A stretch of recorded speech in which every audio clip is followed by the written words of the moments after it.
police did confirm Robin Westman, a 23-year-old suspect, had attended the school, and then his mother had previously worked at the parish. So investigators did find out that he hates everybody. He hates President Trump. He hates Mexicans. He hates Christians. He hates blacks. Pretty much, he hates everybody except he has this deranged fascination and obsession with previous mass shooters. Sabi ni Minneapolis Police Chief Brian O'Hara, itong shooter na ito has a fascination to and want to kill children and want to see them suffer. This shooter loves to cause pain, trauma, sabi ni Joe Thompson, acting U.S. Attorney General of District of Minnesota. So it is inconceivable na itong shooter na ito targets the defenseless, the innocent. So that's why this is very hard to grasp kung ano ang kanyang iniisip. But this shooter had 3 guns, 1 pistol, 1 shotgun, and 1 rifle, all recently purchased and legally purchased in Minnesota.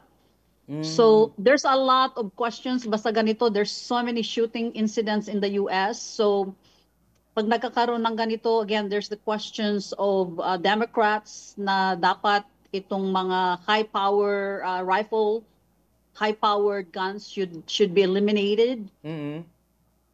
But you know, it's again, I keep saying the same thing, that the responsible adults who have the the concealed weapon permits, or the people that want to protect themselves, are not around doing all these mass shootings.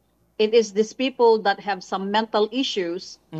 The sad part is this person have no criminal records of any kind. So he is not on the police radar.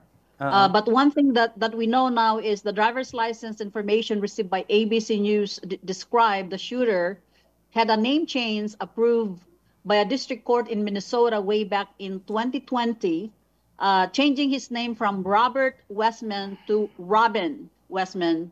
And with that change, he wanted to identify himself as a female and wanted to reflect that on her new ID. So ang daming evidence na marami siyang mga notebooks, records of grievances, the anger and intent to harm self and to others. So marami yata siyang sama ng loob sa mga tao rin, high profile people sa school and sa church. Yes. And Ma'am Marisa, ngayon, binabanggit nga po ninyo, no, na regarding nga po dito sa panawagan to ban ito po mga assault weapons, dahil nga po sa nasabi po nga deadly attacks, na nagiging debate na naman po iyan dyan mismo sa Amerika. Of course, every state meron po tayong mga iba't iba pong mga na sentiments na may mga pro at mga anti with these mga assault weapons.